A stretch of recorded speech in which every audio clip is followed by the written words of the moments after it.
एक व्यक्ति को परसों फांसी होने वाली होती है और फांसी होने से पहले उनकी अंतिम इच्छा पूछी जाती है। जेलर साहब ने उस व्यक्ति से पूछा कि आपकी आखिरी ख्वाहिश क्या है? तो उसने बताया, क्या मेरी ख्वाहिश पूरी हो सकती है? जेलर साहब ने कहा, जी हाँ, आप अपनी इच्छा बताइए।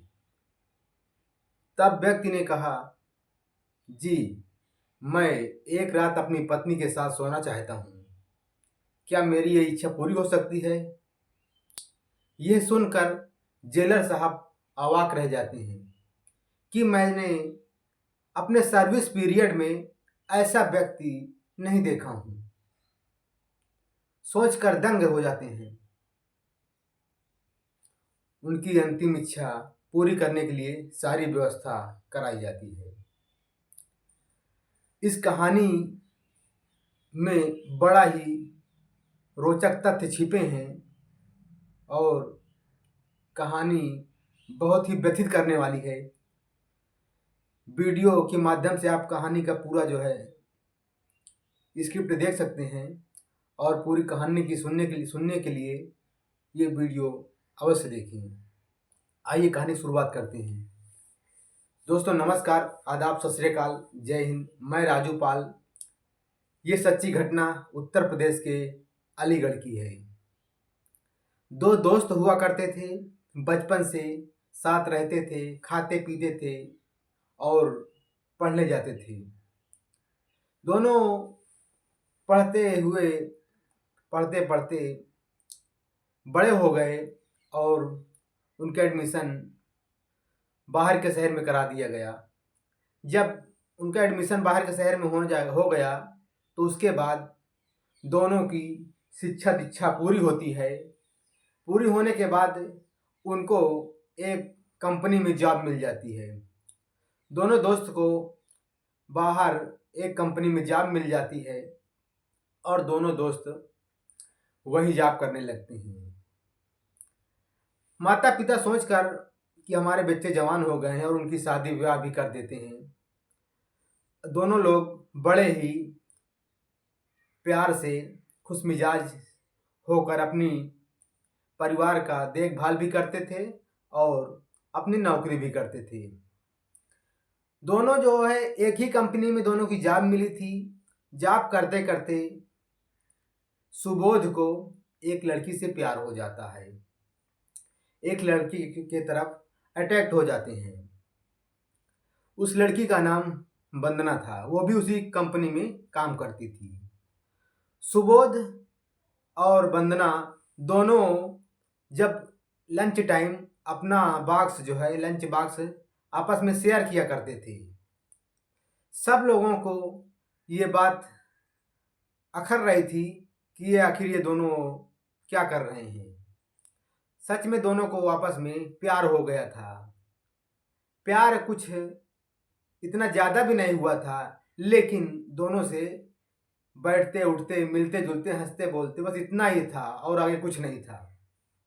लेकिन एक दिन उनके दोस्त अजय ने कहा, दोस्त मुझे भी वंदना से बात करवा दीजिए, मुझे भी उनसे कुछ बात करनी है, या मतलब शेयर कर दीजिए अपनी गर्लफ्रेंड को। लेकिन दोस्त कोई भी हो अपनी गर्लफ्रेंड को कोई किसी के साथ शेयर नहीं कर सकता है। जब सुबोध ने इनकार कर दिया तब उसके मित्र अजय को ये बात बुरी लग गई और वो उसके साथ प्लानिंग करने लगा। धीरे धीरे समय बीतता गया और एक दिन वंदना ने काफ़ी जिद कर ली कि मैं आपके रूम चलना चाहती हूँ, वहाँ बैठ के बातें करेंगे, चाय कॉफ़ी पियेंगे और उसके बाद मैं चली आऊँगी। ये बात उनके दोस्त को भी पता हो जाती है। आखिर दोनों में दोस्ती इतनी थी कि सुबोध अपनी हर बात अपने दोस्त को शेयर जरूर करता था, उससे कभी छिपाता नहीं था, जो कि उसका सच्चा दोस्त था इसलिए। लेकिन उस दोस्त के अंदर मक्कारी आ गई थी। वो इनको फूटी निगाहों से देखना पसंद नहीं करता था, इसलिए उस दोनों को जो है वंदना को अपने रूम पे बुला लेता है, लेकिन वहाँ उसका दोस्त अजय पहले से मौजूद रहता है। सुबोध लड़की को बैठा के और मार्केट चला जाता है।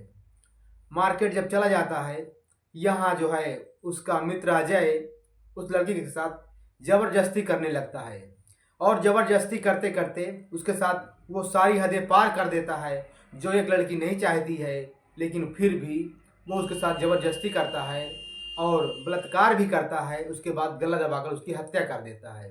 हत्या करने के बाद उसको उसके बेड पे सुला देता है। बेड पे सुलाने के बाद वो फरार हो जाता है। उधर जब सुबोध मार्केट से वापस आता है सामान लेके और देखता है तो दंग रह जाता है कि ये क्या हुआ। वो कुछ सोचता समझता कि इससे पहले ही कुछ देर में पुलिस दरवाजे पर दस्तक देती है और आकर गिरफ्तार कर लेती है। गिरफ्तार करने के लिए यही काफ़ी था, क्योंकि उसकी बेड पे उसकी लाश मिली है और उसके कमरे में मिली है। तो अब इससे ज़्यादा उसको क्या चाहिए। साबूत के तौर पर यही काफ़ी था। और फिर हो हंगामा शुरू हो जाता है। जगह जगह कैंडल मार्च निकाला जाता है। कैंडल मार्च के साथ राजनीतिक दल, सामाजिक दल सभी जो है उनको फांसी की मांग करते हैं। जगह जगह रैलियां निकाली जाती हैं, मोमबत्तियां लेकर जो है कैंडल मार्च निकाले जाते हैं। और मामला जब कोर्ट में जाता है तो सब लोग एक बार फांसी की आवाज़ की मांग बुलंद करते हैं। अब जज साहब के लिए इतना ही काफ़ी था सबूत ज़्यादा जो है जांच पड़ताल नहीं की गई है, क्योंकि उन्हीं के कमरे में उनकी लाश मिली है और उन्हीं के बेड पे मिली, इसलिए ज़्यादा इन्वेस्टिगेशन नहीं किया गया है। इतना ही काफ़ी था। जज साहब अपना फैसला सुना चुके थे कि इनको फांसी की सज़ा दी जाए। इधर जब इनके परिवार वालों को ये खबर मिलती है तो वो अवाक रह जाते हैं कि ये क्या हुआ हमारे बच्चे के साथ। दोस्तों, इस घटना से दिल झकझोर कर रख दिया था उनके परिवार वालों को। और इधर फांसी की डेट मुकर्रर हो जाती है और इसके बाद बेटे से, लड़के सुबोध से यानी उनसे आखिरी इच्छा पूछी जाती है। जब आखिरी इच्छा पूछी जाती है तो लड़का कहता है कि मैं एक रात अपनी पत्नी के साथ सोना चाहता हूँ। ये सुनकर जेलर अवाक रह जाते हैं कि ये क्या मंजर है। मैंने अपने सर्विस पीरियड में ऐसा इंसान नहीं देखा है। जब ये बात उनकी पत्नी को बताई जाती है तो उनकी पत्नी ये सोचती है कि चलिए एक ही रात की बात है और ये आखिरी मिलन होगा मेरे पति से, चलिए ये भी इच्छा उनकी पूरी कर देते हैं। और इसके बाद सारी तैयारियां की जाती हैं। जेलर साहब जेल में पूरी व्यवस्था करते हैं और एक बेड लगाई जाती है, उस पर एक वॉइस रिकॉर्डर लगाया जाता है और पत्नी को उसके बुलाया जाता है। दोनों को कमरे में शिफ्ट किया जाता है। सारे अधिकारियों की नज़र में इन दोनों को, जैसे 2 दिन पहले फांसी होने वाली थी, बाद में फांसी होने वाली थी और 2 दिन पहले ही ये नज़ारा उत्पन्न हुआ है। आप देखेंगे कि वॉइस रिकॉर्डर लगाने के बाद दोनों को एक कमरे में शिफ्ट कर दिया जाता है। जेलर साहब और सारे अधिकारी सब लोग बाहर एलसीडी लगाकर उनकी कहानियों को वॉइस रिकॉर्डर के माध्यम से सुनते हैं। सारे जेल के जो अधिकारी होते हैं सब लोग जेल के बाहर पूरा वॉइस रिकॉर्डर ध्यान से सुनते हैं। जब पत्नी अंदर प्रवेश करती है तो भावुक हो जाती है देखकर और रोने लगती है।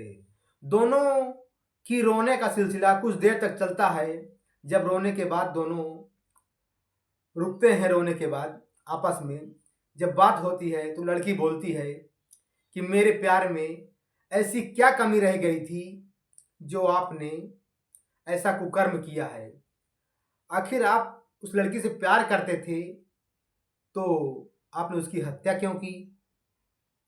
यह सुनकर लड़का भावुक हो जाता है और फिर रोने लगता है।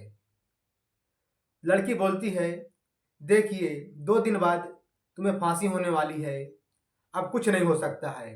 सच्चाई जो है आखिर हमसे तो बता दीजिए, हम आपकी अर्धांगिनी हैं, हम आपकी पत्नी हैं।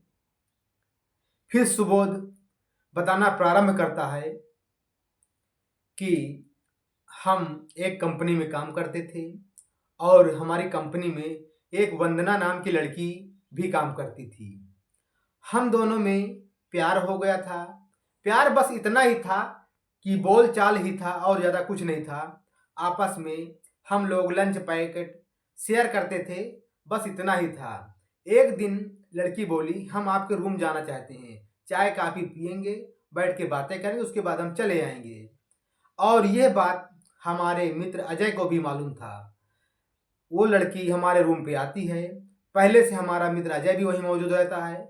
मैं बाजार में कुछ सामान के लिए जाता हूँ और मेरे लौटने से पहले ही यहाँ उसकी लाश को मेरे बेड पे सुलाकर और वो फरार हो जाता है। बस इतनी सी बात है। ये भारत है, यहाँ अंधा कानून है, यहाँ कोई इन्वेस्टिगेशन नहीं हुआ है। इनको मौका वारदात पे ये लाश मेरे कमरे में मिली है और मेरे बेड पे मिली है। इतना ही सबूत काफ़ी हुआ है इनके लिए और ये है मुझे मौत की सज़ा सुना दिए हैं। जब ये वॉइस रिकॉर्डर जेल के वार्डन को पता चलता है, जेल के अधिकारी को पता चलता है कि आज किसी निर्दोष को फांसी होने वाली है, जेलर साहब अवाक रह जाते हैं। फिर दोनों में इतना कहने के बाद जो है दोनों रो पड़ते हैं और एक दूसरे को शांत कराते हैं। फिर पूछते हैं कि आखिर तुमने ये बात जज साहब क्यों नहीं बताई है। उसने बोला कि हमारी कौन सुनता है, ये भारत की न्याय व्यवस्था है, न्याय प्रक्रिया है, इन्वेस्टिगेशन हुआ नहीं, ज़्यादा जांच हुई नहीं है। मौके वारदात पे जो पाए हैं उसी के सबूत को मद्देनजर रखते हुए हमें फांसी तक पहुंचाया गया है। दोनों एक दूसरे को देखकर रोए जा रहे थे, एक दूसरे के आंसू नहीं थम रहे थे। परसों फांसी होने वाली थी और उनके 2 बच्चे भी थे। लड़का बोलता है, ये बातें हमारी बच्ची को नहीं बताना, क्योंकि नहीं न्याय व्यवस्था से उनका भी दिल उड़ जाएगा। प्रक्रिया पे वो सवाल उठाएंगे। भारत की न्याय प्रक्रिया वैसे भी खराब है। पत्नी इधर सुबह हो जाती है, पत्नी बाहर के लिए घर के लिए जाना रवाना होती है और जब फिर पीछे मुड़कर देखती है फिर रोने लगती है। जेलर साहब से बोलती है, मुझे 2 मिनट का और वक्त दे दीजिए, मैं मिलना चाहती हूँ। फिर 2 मिनट के लिए अंदर जाती है। दोनों फपक कर रो पड़ते हैं, रोते रोते। फिर जब शांत होते हैं फिर चलती एक दूसरे को दोनों देखते रहते हैं। देखते देखते वो अपने घर चली जाती है और इधर अधिकारियों में खलबली मच जाती है कि आज फिर एक निर्दोष की हत्या होने वाली है। भारत की न्याय व्यवस्था, कानून व्यवस्था एक बड़ा जुर्म करने जा रही है। इधर फौरन जेल के अधिकारियों ने एक सर्वदलीय बैठक बुलाई। सारे अधिकारी, उसमें कुछ पूर्व रिटायर जज भी होते हैं, मौके वारदात पे जो जज मौजूद वो भी होते हैं, सारे सामाजिक संगठन भी होते हैं और सबको एकत्र किया जाता है एक हॉल में और वॉइस रिकॉर्डर रखा जाता है। जब वॉइस रिकॉर्डर रखा जाता है तो सबके पैरों तले से ज़मीन खिसक जाती है सुनने के बाद कि आज एक निर्दोष फिर फांसी के फंदे पर चढ़ने जा रहा है। ये भारत की न्याय व्यवस्था पे एक कलंक लग जाएगा। जब ऐसा सुनते हैं सभी अधिकारियों ने मिलकर एक ठोस कदम उठाने की रणनीति बनाते हैं और तुरंत उस अजय को, सुबोध के मित्र जो अजय होते हैं, उनको तुरंत गिरफ्तार किया जाता है और गिरफ्तार करने के बाद उनको कोर्ट में पेश किया जाता है और उनसे सारी बात उगलवाई जाती है और वो जुर्म कबूल करता है कि इन्होंने अपनी गर्लफ्रेंड को मुझसे शेयर नहीं किया है और मैं इसी से इनसे दुश्मनी कर बैठा है और मैं बदला लेने की सोच लिया हूँ और मैंने ही इनके साथ बलात्कार किया था और उसकी गला दबाकर हत्या भी कर दी थी। इनके बेड पे सुला दिया गया।